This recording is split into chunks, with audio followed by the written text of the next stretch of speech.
It's time to show some attitude, ladies and gentlemen, as we go into episode 4 of Mr. McMahon, the limited series on Netflix. Going to be our review of the show. Of course, we have mentioned on previous 3 episodes Vince McMahon's statement he made beforehand. If you want to see that, you can go to the previous episodes to see what he had to say. But obviously, this is sort of heavily featured around the Attitude Era, which is funnily enough because he actually reveals his favorite wrestler at the start of the show, which actually says is Dr. Jerry Graham, of course, someone that's not a doctor, funnily enough, being in a wrestler, was a heel in 1959 of the clip that we saw. He doesn't walk, he struts. I wonder if that's where Vince got his strut from, to be honest, with the way he was sort of going around the ring. Certainly some influence there.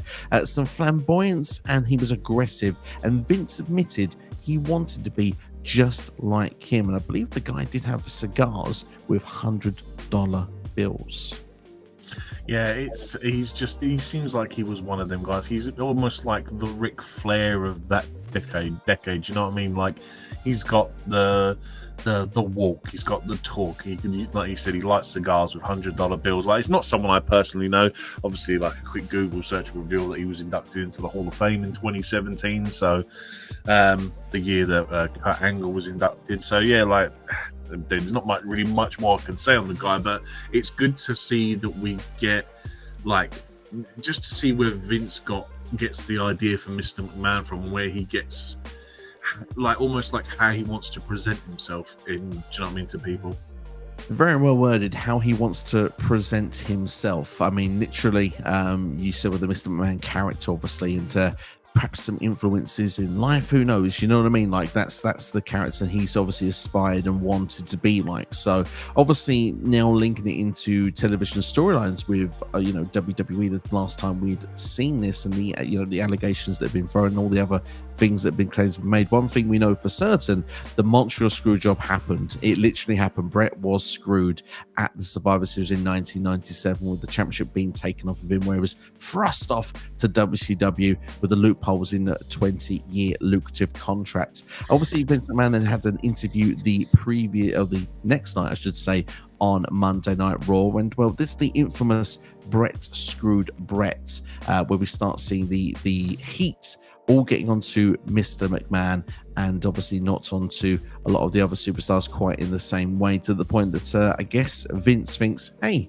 we might catch lightning in a bottle here, so perhaps maybe it's something he could do full time. Apparently his dad was not keen on him being a performer. Isn't something he thought he should do, but Vince has said maybe it's something that Vince wanted. So yeah, in front of the camera, and Mr. McMahon was born.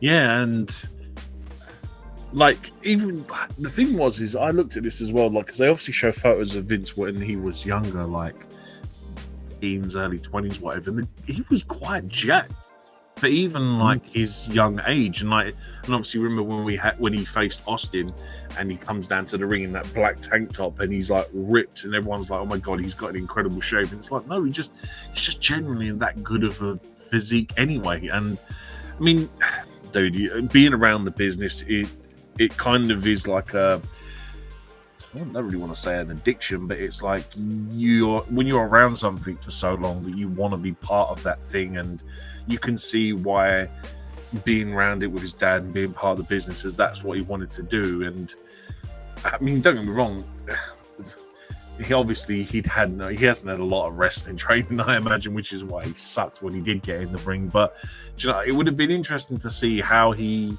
would have been if he'd become a wrestler. But then, like I said, here we are in 2024, and we're talking about him as a business owner, as a creative director for a wrestling promotion. And I don't think in his wildest dreams he could have even ascended to a height as a wrestler that would even be on par with Mr. McMahon, the CEO. Yeah, I mean, the character of what he would go on to become arguably is the greatest villain of all time. It's there's almost, it feels like people will say it's debatable, but obviously, in some ways, it's the boss, it's the evil boss. You know what I mean? That's what Vince McMahon, or Mr. McMahon, I should say, was. And obviously, that's where we will talk about him versus Stone Cold Steve Austin later on during this review. But of course, this was still a time where, let's be fair, WCW was pretty much beating WWE each and every week. And of course, we see The Undertaker say, look, their show, WWE, was it was for a younger demographic. It was for like 12-year-olds, where you could see what was going on was cool and edgy in WCW with the NWO and all stuff like that, with the storylines going on, was going more for the 18 to 34. And, it got to a point where they wanted to do something to try and make a change, to try and bridge that gap. And obviously, with the stuff that they started to do, when eventually they would try and get edgy going towards the Attitude Era, that's when the questions would be, well, hang on, this show, it is, we think there is a rival to it. But the big question was made, obviously, was there a starting place for what would become the Attitude Era? And apparently Bruce Pritchard had said yes. It was pretty much Mr. McMahon, or we should say Vince, was not around, so he was not backstage for this show. Shawn Michaels comes to the ring in just little bike shorts and stuffed them at the front there. Bruce Pritchard said that it was socks, but Shawn actually corrected him, and it was like the padding, wasn't it? The medical, like the bandage wrap that you would put around an injury or something, and he'd stuffed it, and I was like, oh my god, Shawn breaking kayfabe here, tell us that he stuffs it, man. That's just wrong, man. You're breaking a load of women's hearts. So, I mean, to be fair, it was not a moment you want your eyes on the screen, let's be fair. But obviously, when Mr. McMahon did see this, he wasn't too thrilled about it. Was going to fine Shawn 10K for doing so, said it was unprofessional nature. But Shawn said, well, watch it again. Did get a few laughs, didn't it? Was kind of over and entertaining. He managed to weasel his way out of paying a 10K fine. Only Shawn probably could do that in 1997. Yeah, true. Yeah, very, very true. Yeah, I mean, imagine the whole Attitude Era begins because of Shawn Michaels stuffing his shorts, man. That sounds like the most insane, for the greatest, quote unquote, greatest period of WWE's professional standing in wrestling, and it all starts with Shawn Michaels stuffing his shorts. It's just mad.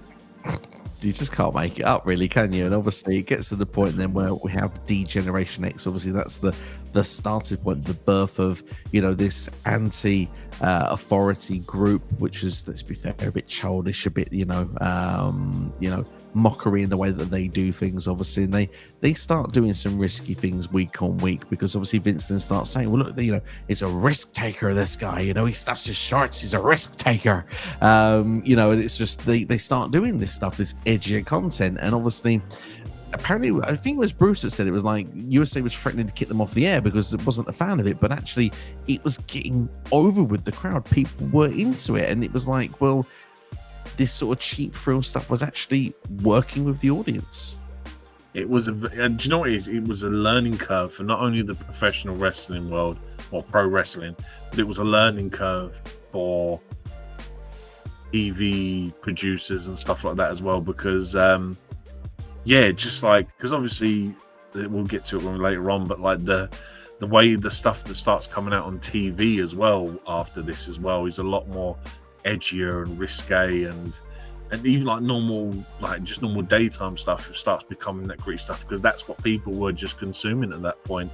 And like I said, the fact that DX were there, and it's fitting that it can only be DX as what the whole D-Generation X stood for. And these are the guys, it shows in the documentary, Triple H is telling women to flash their breasts at them, and do you know what I mean? They cut, it's even cropped in the in this documentary. But the fact that it just seems like an insane period for pro wrestling, where it almost felt like someone had taken the essence of ECW and just sort of sprinkled it onto WWE at this point. But there was actually a point I wanted to go back to about 97, because Bischoff makes the claim that the WCW roster was better on WCW than WWE in 97.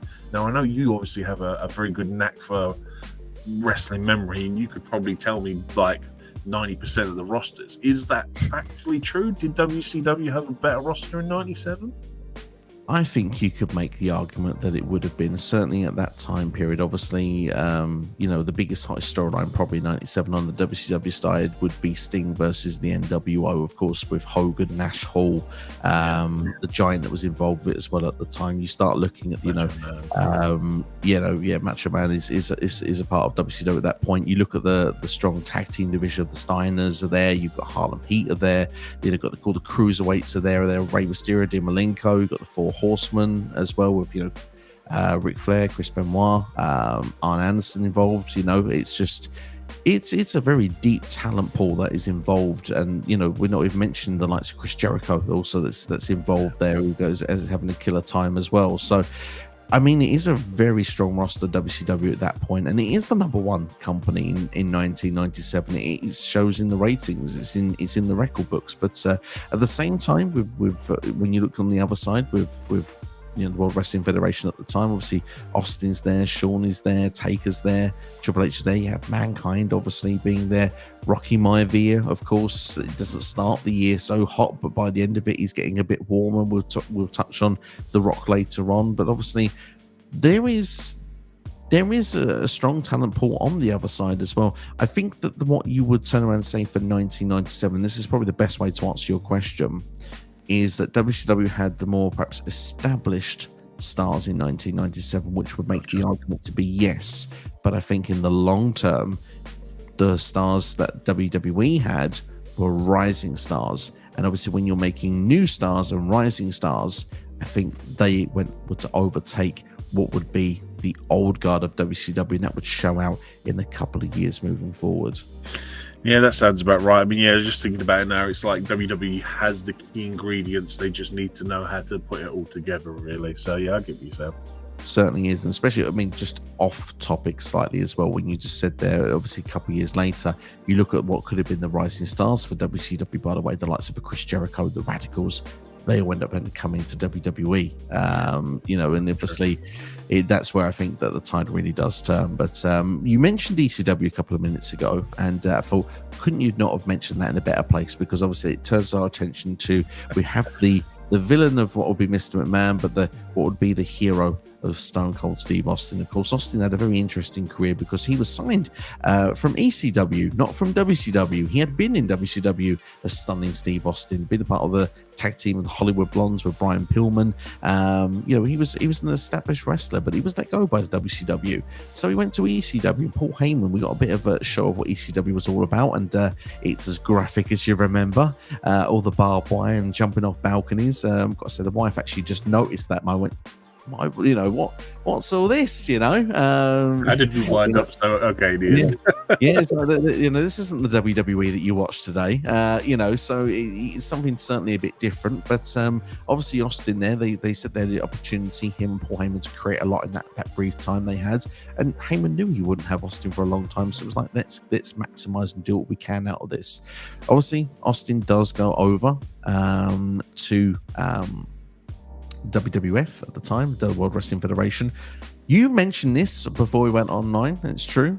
Didn't mention anything about the Ringmaster. He came in with Ted DiBiase. There's nothing about that at all. No $1 million belts. A bit disappointing, really.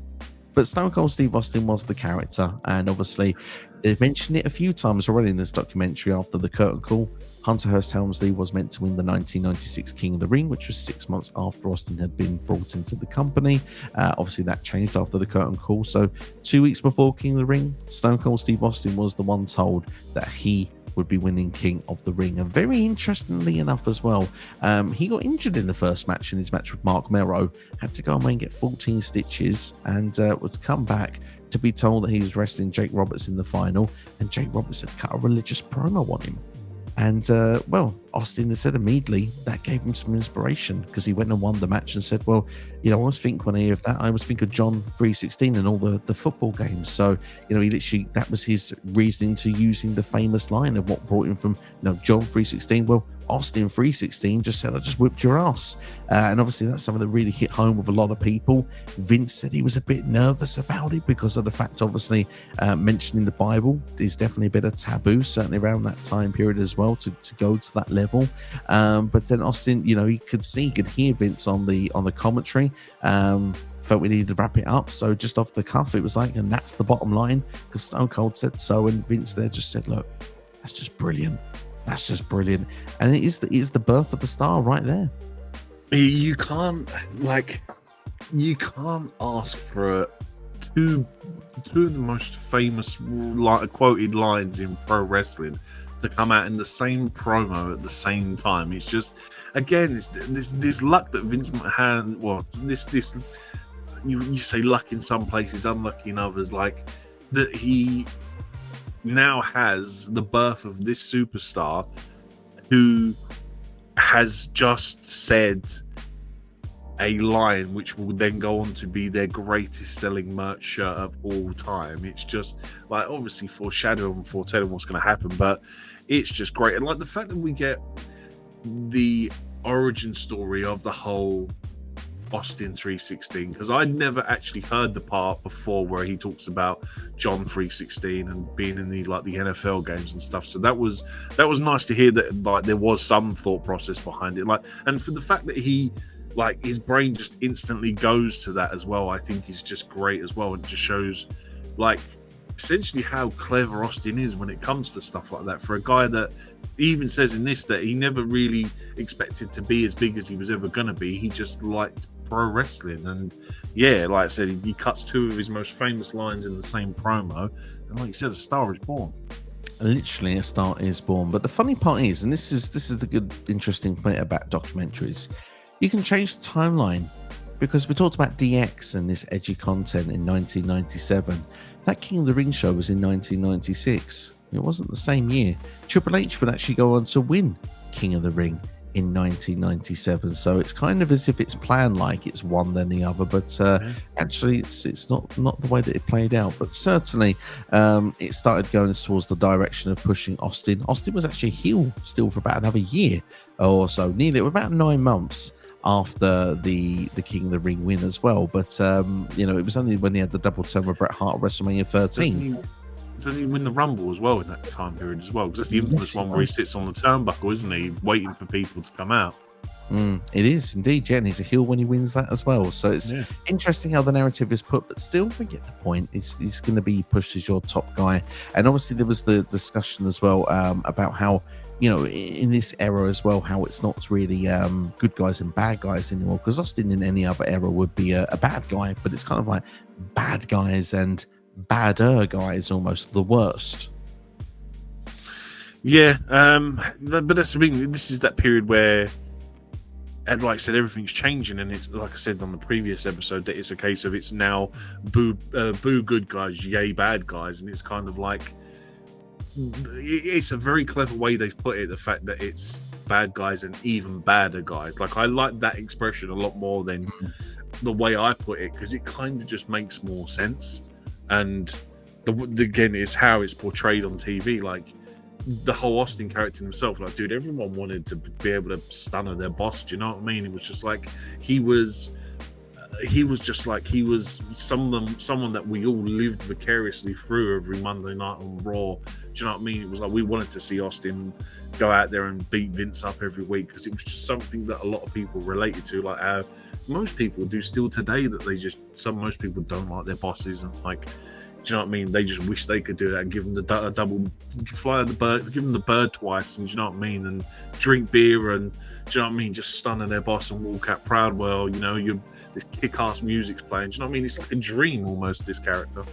Absolutely, yeah. Get the beer bath ready, classic just for WrestleMania 15 in 99. But like you say, that feud would begin. But obviously the tease up to get there obviously was to go for WrestleMania 14. And obviously that's where Vince really wanted to turn the tide on these ratings, because the shows were getting better. And they just said, well, hang on, the ratings are still WCW is still winning. So we need to have a big attraction for WrestleMania the following year. And Mike Tyson was brought in. Obviously, the baddest man on the planet was, I believe, been banned from boxing. They made reference as well, I think, of the fact he'd been in prison, I guess, for I think it was for rape, was what they said. So obviously a very controversial name to bring in around the time period. But in the history books, I mean, it did work to bring Mike Tyson in. He was a very he was a big mainstream name to come in at that point. So, despite the controversial circumstances, I suppose Vince would say it was the right move. The thing is, I think the equivalent of nowadays is like WWE bringing in Logan Paul, like a very controversial mainstream star that they brought in. But for me, I think the most interesting part is that when they interview Stephanie about this, and Stephanie either hadn't realised or had completely forgotten that he'd been convicted of the rape charges, because obviously the rape charges, I think, are in '93, and obviously he comes in 3-4 years later, and it would be a major problem nowadays to bring someone in like that. But at that time, the fact that Stephanie doesn't even recall it, I just think is the most insane thing. And again, just a different time period, man, for the fact that something like someone could be convicted of something like that and then still play a major part on a major network TV show and a major pay-per-view throughout the year. It's crazy. It is mad. It just goes to show the difference in time periods, really, doesn't it? But obviously, it does effectively work as well. Obviously, Austin wins at WrestleMania 14. Mike Tyson is there at the celebration. Obviously, Shawn has a bad back at the time, so the match isn't anything special. Quoted by Austin, said that it's not the match that's amazing, but Vince said, well, the work starts here. And like we mentioned, obviously the feud begins with Austin and McMahon, and obviously we see some of the classic moments, obviously with the Corvette, for example. But obviously Vince goes on to say that he could easily play this character, Mr. McMahon, because it was everything he hated about growing up. He didn't like rich people, basically. They act like there's people that they're better. He mentioned about his tough upbringing, but he could fight. And he would go and he would have fights and he would win those fights. And then they said, but you cheated. He said, yeah, but I won, didn't I? As Vince has already said, he doesn't fight fair. Yeah, and this was really interesting because, like in my notes, I wrote down maybe the problem is he never stopped being that character. Like he said, he knew how to act that way, like you said, because he hates rich people, and he hated the way that rich people treated people like him when he was when he was younger and he had no money and all that kind of stuff. And I think, like I said, for me, I think that's the part where he almost at this point forgets where to turn that switch off to go back to being Mr. McMahon. And then he talks about emotion is the driving force between pro wrestling. And I think this is very clever because as soon as he said it, my brain clicked and I was like, it's very true that we have all these fond memories of wrestling, but we don't realize it's an emotion that gives us these fond memories. This year, for example, with Cody Rhodes, and the 2 years, and even it's little things like when Samantha Irvin announces him winning, and you can hear it in her voice, and it's just one of them moments that touches you, and you're like, it's so true that it's emotion. And for him to be able to play this character and make people feel certain emotions when he was playing this character, again, it goes back to him being a completely brilliant business mind, because he knows how to work these certain aspects and stuff. And the most baffling thing, I think, is the fact that he turns around and claims that there's no similarities between him and the Mr. McMahon character. And I mean, if you don't mind, I'm going to read off the list because I wrote these down because I thought this is just insane. The fact that Shane says that Mr. McMahon is an extension of Vince that is blown out of proportion. Shawn Michaels says that there isn't much difference. Hogan says that they are the same. Pritchard says they are the same. And then Vince laughs it off when Pritchard says, I've been on the receiving end of Mr. McMahon but it's Vince. And then Vince laughs it off. And I just find it like, and even Austin says here he's got Mr. McMahon is a highly exaggerated version of Vince. He says the character of Stone Cold, because this is a good thing as well. Is Austin compares him to him. He says Austin is just the character of Stone Cold Steve Austin is an exaggerated version of himself. And he says the character, yeah, and I was like, it's very true. But the fact that Vince turns around and says that I don't see the similarities, but everyone else does, is just insane to me. Yeah, literally. Because I mean, he says like the performance side of it's easy, but then to bring out the be yourself is the difficult part. And like you said, he's not shared with the character as well. But I mean, Vince said, like, you know, he would get upset because it's like, I'm not the same. But then he said that you know, you can't change the way that you're perceived. Like, this is what people see you as, so that's why you're going to be labeled as it. And it's like, he's really strong in it that he's not that. But obviously, as you mentioned, at least 4, 5, 6 names have almost completely said the exact reverse for it. But just, you know, I mean, it's interesting. But I mean, we go further into, but obviously we go on as well with Eric Bischoff, and Eric has had a few bits to say in this documentary that I think are worth of interest. So I'd definitely like to get your points on these. Obviously, first thing was, obviously, he said he was quite arrogant when it came to situations with WWF of what they were doing. And obviously, when they mentioned Mike Tyson, it was like he wasn't really caring who was brought in until it was Mike Tyson. And then like, oh, I'm not as cocky now. They brought the big name in, because obviously they were bringing the likes of Dennis Rodman in '97, like, so they had some big names themselves. But he said that everything that Vince did, he pretty much did what Eric Bischoff did, but then did it better. He said that Eric was the original bad guy boss, and obviously the NWO are what DX would end up being. Yeah, and then like the interesting thing is Meltzer says afterwards as well that Bischoff never changed once WWE overtook it. So like Bischoff's right. Everything that Vince did, he just did bigger and better. But Meltzer, who's just counteracts Bischoff by saying, but you never, once they did that, you never changed. You just essentially tried to go one for one instead of trying to change the product. And it was like very true. And it was like, it's like, and then this leads obviously into the downfall of WCW and where that kind of goes wrong. And yeah, and even when Bischoff, and he turns around and says that, like, essentially Vince rips off the idea of the character from Bischoff, and Vince just laughs it off, and it's like, yeah, whatever. If Bischoff wants to think that, then sure, let him think that. And you can see the egos playing their part here, because it's like, you know, like obviously Bischoff's very proud of his 83 weeks, and it's kind of like he wants to get some credit, and it's almost like it's the last thing that Bischoff wants from Vince is to acknowledge that Vince stole an idea for it, and like the biggest deal in the business is from an idea that Bischoff created. Yeah, it feels that way. It feels like, you know, give him his pat on the back kind of vibe. But you know, you can. I would say when I was watching WCW, I could see it. But obviously, at the same time, how many things feel original in the wrestling world as well? I mean, obviously, you can say that today. You can say that a storyline or a gimmick or a move or something is inspired by someone and somewhere. And I mean, obviously, I can't comment on things maybe of an evil boss that had perhaps been involved. There had been those around in the 70s, but it feels like it wasn't always necessarily the case. It was more managers. So, I mean, Eric's did feel fresh at the time, but obviously, Mr. McMahon is, I would turn around and say is there, whilst there's similarities, I can see the differences as well.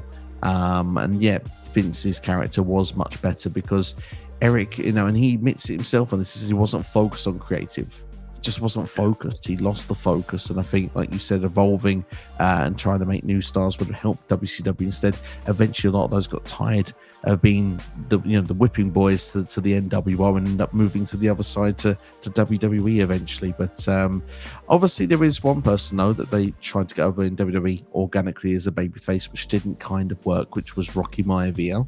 Got to see that glorious hairstyle as well, where he debuted at Survivor Series 1996 as well. But it wasn't long till he joined the Nation of Domination after the Rocky sucks chance and the Rocky die chance as well. But obviously that first promo with the Nation of Domination, it's all about respect as well, that was powerful. You just knew from that moment that Rocky was tapping into something that it was going to connect big time.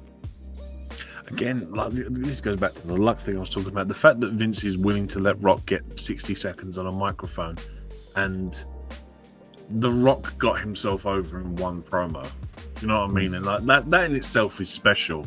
But the fact that, again, this essence of luck that Vince seems to have with just having these moments that create these stars, because obviously you have Austin and Rock, equally two of the biggest stars of the Attitude Era, and both of their promos, just like they come from nothing yet make the biggest stars, is just insane.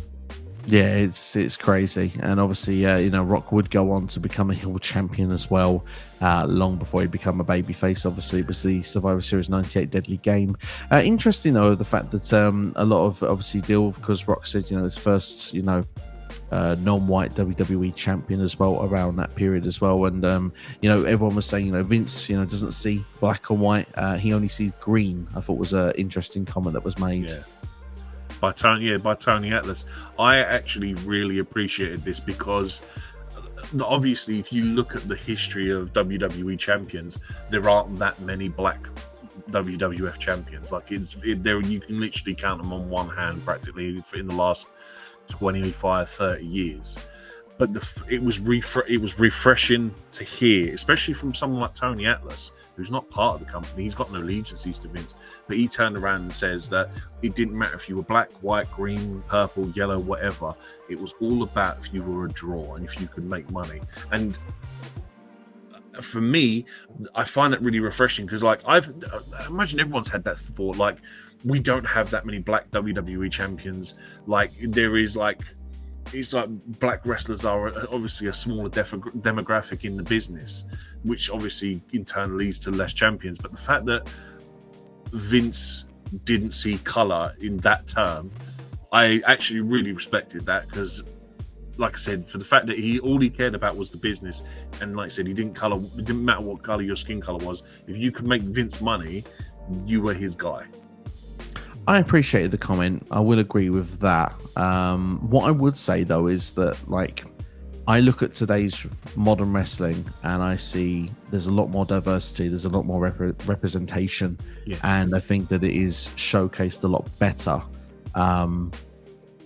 People obviously have the rights to get over, yes, but then the material that you're given gives you the ability to or to not get over. I'm gonna pull a name out just for an example here. We're gonna pull out Mark Henry, Sexual Chocolate, having a hand as a baby with Mae Young, who's a sex addict.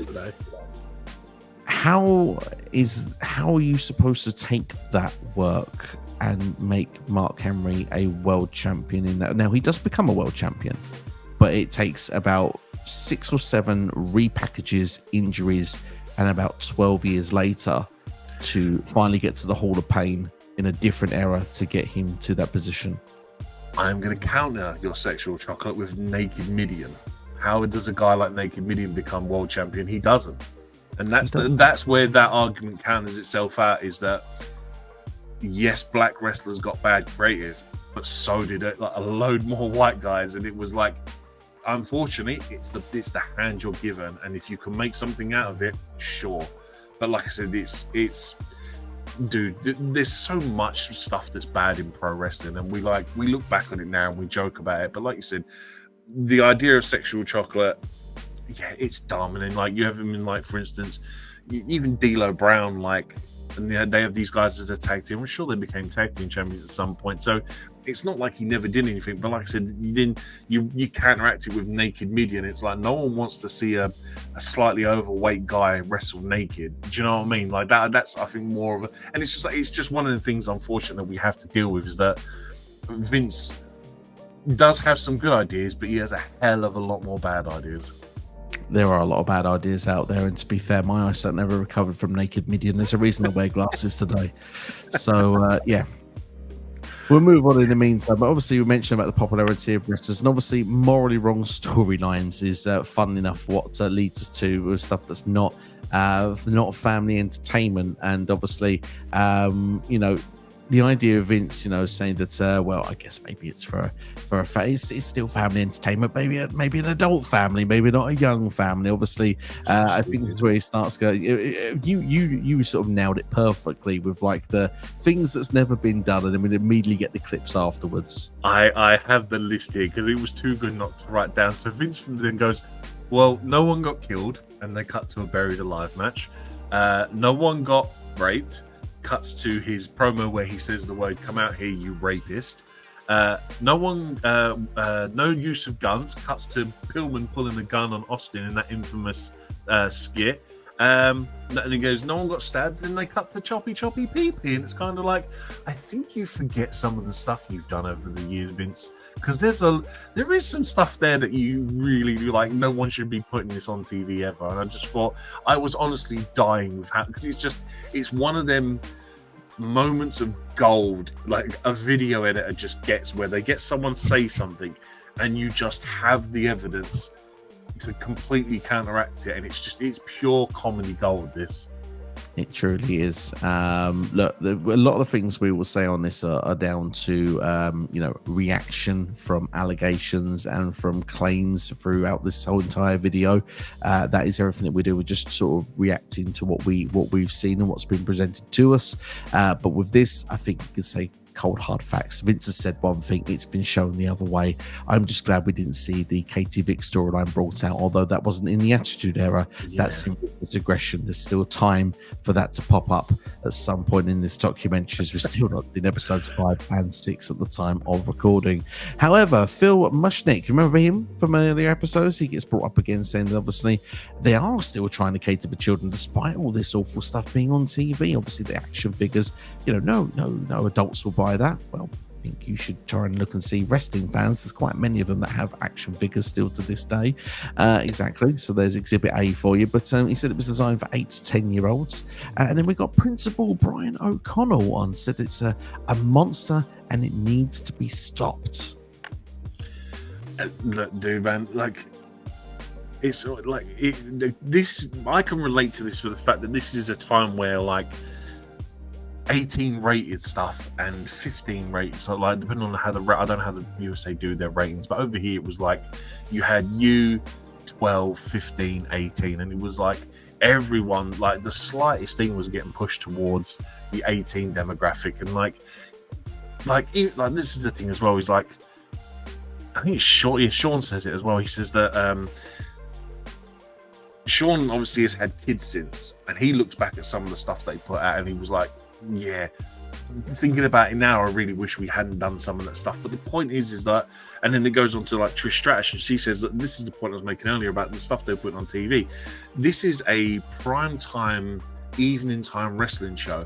It was never put on during the day where you've got the likes of Jerry Springer and Howard Stern. Jerry Springer is famous for like people beating each other up, and it's a talk show. Do you know what I mean? All right, it's controversial, but it's like there's more violence in that than there is in wrestling. And it was like it was just a weird time in general for products, like, because you forget, like, a couple of years later we've got like Jackass being put on MTV, and how controversial was Jackass, because it was like essentially it was a group of guys just going around doing dumb stunts and filming it, and like that leads on to a whole thing. So yeah, it's just one of them things. Like I said, it's one of them things that someone out there, like I said in the previous episode, something starts to get too big, too popular, and someone's gonna get there. Do you know what I mean? It's gonna wind someone up, and they're gonna have to go on TV and make a point about it. But like what Stephanie says and everyone else says, sure, they're trying to do an edgy product, but it's no different to what's being put out on daytime TV. And what was going around everywhere else around the time period. We've got flashes as well, things of I think American Pie came up on the screen for a brief second as well. So like, it just, that was the time. It felt like, sex and all this sort of stuff, it just sold, and that's what it was. But look, when it going over lines in terms of taste, obviously the exploitation of women still was a lot during this time period. But of course the reasoning for it seemed to be the bloodthirsty 18 to 34 demographic that was probably in the crowd. Obviously society at the time was a lot sexier, said Bruce Pritchard. Yeah, because they do touch on Sable as well, obviously, about this stuff as well. But Yeah, I mean, again, just to realize, there's even music, because you remember, like, this at this point, you're starting to get into the point where bands like Linkin Park, Papa Roach, although obviously this is like maybe another 5 years later, but like rock and roll is starting to have a big influence on teens and what they're doing, what they're listening to and stuff. And it's kind of like, and dude, it honestly, it's a generational thing. It's like, it's just one of them things, man, that like every generation goes through something. Like I'm sure that there was something like the people that are now adults in the late 90s, do you know what I mean? They were teens in the 80s, and their parents had a problem with stuff that they did in the 80s, and honestly, it's just one of them generational things. It seems to be. I mean, Triple H's way of trying to, I suppose, say with this, obviously the Attitude Era women were not seen as wrestlers as eyes candy. He said more or less, who was worse, the guy who did it or the person who actually liked it? Yeah. That's a very clever line as well. That is like, and again, you hear someone say it and you're like, oh yeah, that doesn't really make me any better because I like some of this stuff. As I like to say sometimes, we were all 15 once, so exactly. Yeah. So it's what it is. But of course, when you look back at it now with those, what you know today, you know, I wish it was taken more seriously back then. I do wish that the women had a chair, obviously, and what we see today is much better. But still, he does go on into, unfortunately, a very dark topic, which of course, it's very good that it's been brought up, obviously, into this, because it's certainly a big talking point. Is obviously the passing of Owen Hart. Obviously was over the edge in 1999. Owen, of course, had stayed after the Montreal Screwjob with WWF, which Brett respected him for, but thought he would get punished at every turn. They showed the Jason Sensation stuff, obviously, of mimicking Owen when he was part of the Nation of Domination.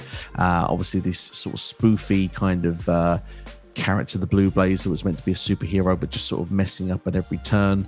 That was kind of what the gimmicks that were done there. And obviously, you go back to the night, obviously, of Over the Edge 1999. Obviously, Owen Hart is going to come, from the rafters of the arena on a zip line to the ring, and it broke and he came down, and obviously you can see the blood stain on the mat from after he'd been taken away from it. But obviously, Owen had died, and it from what I felt as a child, and obviously this is now what I felt as a child, because I'd watched that show when it happened, and I remember, like, obviously being really say upset, I guess would be the right word from it, from what you'd learned and what you'd heard, because Jim Ross would come on and say, accidents happen and bad stuff happened. But I was under the impression, obviously, that when we learned later that Owen Hart had died, that it was that the news had come a couple of hours later, but actually it seemed from here that it was almost quite early on, the fact that Owen was pronounced dead and was passed by his wrestlers, his co-workers, before they would go out and continue the show.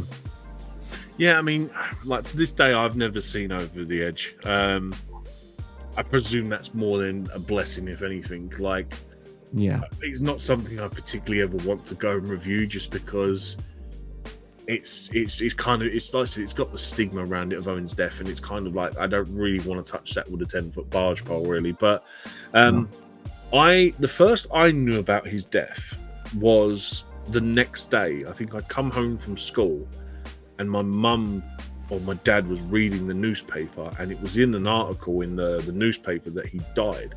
So I didn't have a complete Scooby as to what had happened and what had gone on. And yeah, obviously, again, at this point, it's like, what, 97, I believe, that this happens? 99, sorry. And obviously, internet is a very rare thing back then, so it's not like it's something I could just quite freely go and look for. It was not something that I didn't learn about till many years later, which I suppose in some ways is a blessing, because I was able to look at it with a more with a less childish perspective, because I was just older in general. And it's really strange that like, don't get me wrong, it's a blessing that the people in the crowd, like, because if anyone's ever been to a live show and they know what a blackout moment is, it's normally when they're running a promo or a VT, all the lights are off in the arena. And the fact that it happened at that specific moment is a blessing in general for that crowd and that crowd only, because they haven't actually had to witness a man dying in front of them. But the fact that for the one thing I can never get over is the fact that they get JR to announce it on commentary. And that was the one thing that just really triggered me, because obviously you go back and watch it and you're like, why would you do that? And especially because it carries on the show.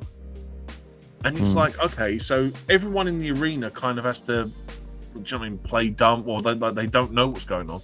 But yet you've announced it to the rest of the viewing world. And I was like, I could never understand that. That was the one thing that always got me. Like, you could have easily just, even for the viewing audience, because obviously no one knew it unless JR said something or Jerry the King said something.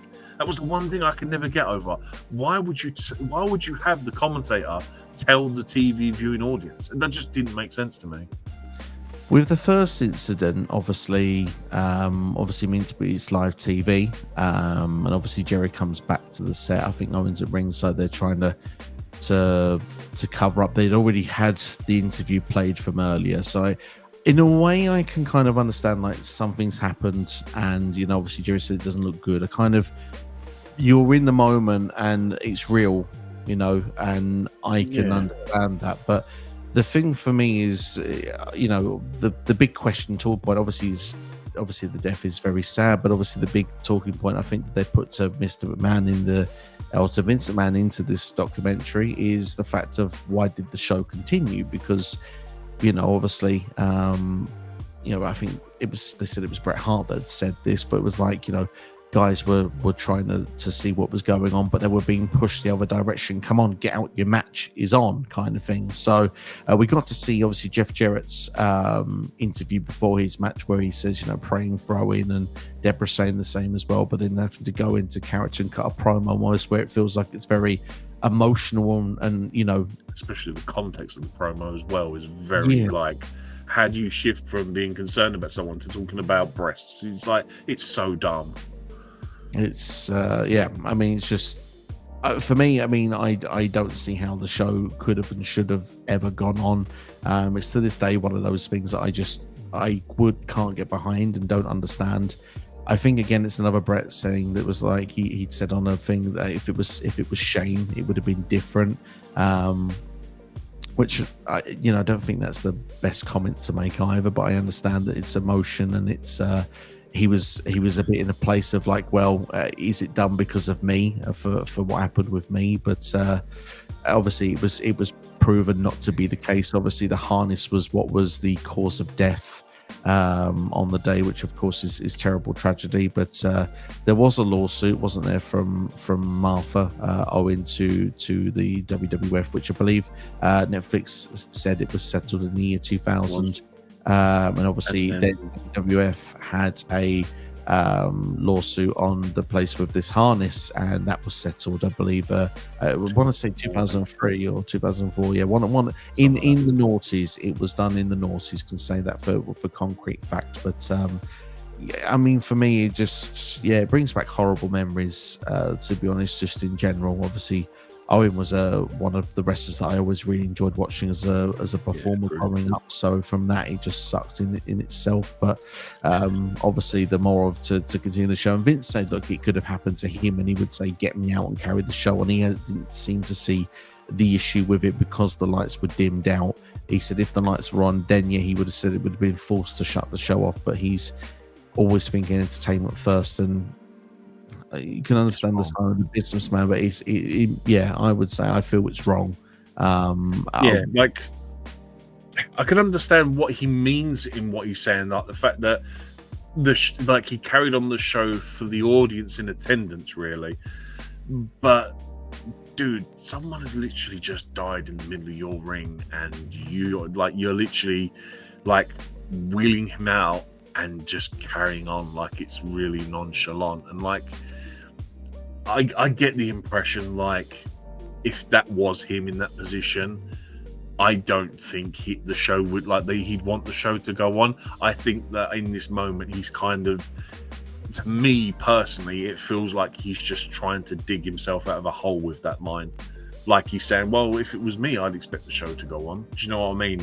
And I think it's really crap. Like, I think it's not something he should have said. But then just to touch on Brett as well, like, I'm sorry, but everyone knows how egotistical Brett is. But the fact that he sits there and goes that Owen's bad booking was because it was to get back at me. Like, he's so self-driven. And he was like, and then the fact that he turns around and goes, oh, well, I thought he, do you know what I mean? I thought that they killed Owen off to get back at me. And I was like, how self-centered can you really get? Like, why do you think that they would want to, like, obviously he doesn't think that anymore. Like, I think they cut to an interview. I think it's an old interview of him saying that. But then obviously he's changed his ways since then. And it's kind of like, dude, man, Owen was loved backstage.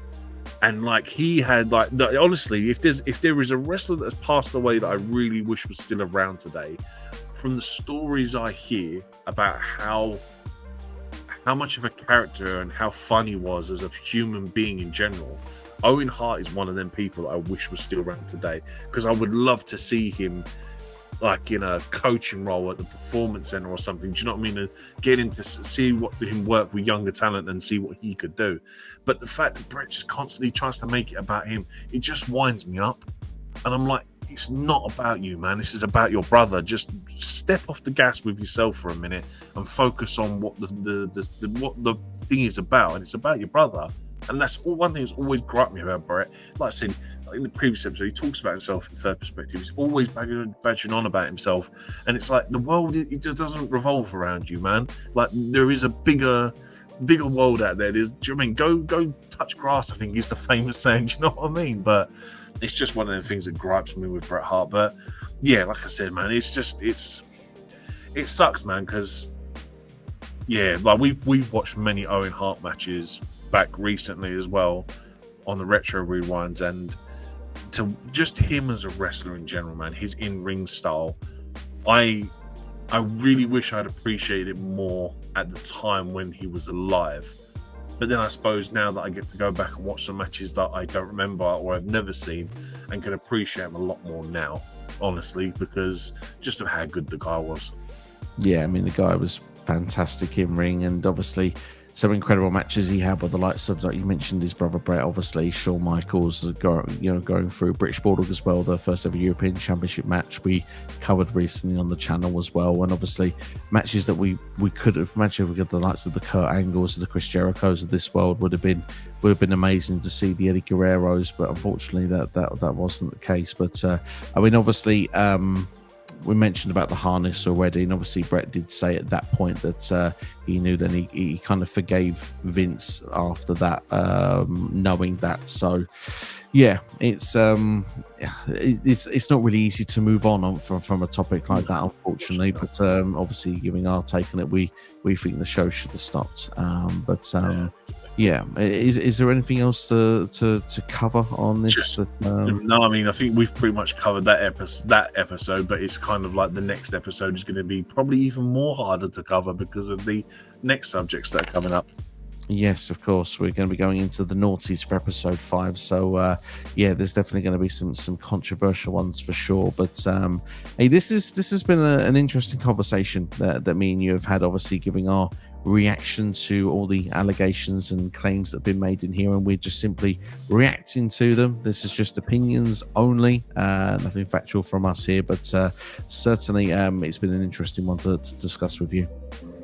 Yeah, agreed, man. Like I said, it's getting better as the episodes go along, because there's so much stuff to touch on, even like the smallest of details, like we've touched on here. Like I said, the big thing for me out of this one, I mean, in terms of Vince McMahon, was the whole Vince doesn't see color, he sees money. And I'd like, for me, that's something that's I've always sat on for years, whether like, does Vince just not like black wrestlers? Do you know what I mean? Like, I'm sure I'm not probably the only person that's ever done it, but the fact that it's almost a comfort in my mind that knows that he doesn't care what skin color you are. If you can make him the green stuff, that's the important thing. And like, I would just respect that point of him a little bit more, for the fact that he never booked his champions on their skin color. It was always on what they could do for him. Yeah, I mean, for me, the big takeaway on this one, is going to be the ending of it. Makes it a very difficult watch of what before for to go through the ride of obviously Austin 316 and stuff like that, seeing the birth of the characters and stuff and everything like that of what would become of the Austin and McMahon feud is certainly more of the entertainment side than the nostalgia side. But obviously, there is a lot that's ingrained with the good and the bad, and obviously, it does end on a very sad note. Which of course is not very nice, but yeah, if you've enjoyed the video, make sure that the like button, share with a friend, and subscribe as well. We have a playlist of the other episodes if you've not seen the reviews for those so far, so make sure you go and check those out and keep an eye out for the channel, because we'll be doing episodes 5 and 6 as well. But that's all from us. Thank you all for watching. Look after yourselves and each other, and we'll see you for the next video.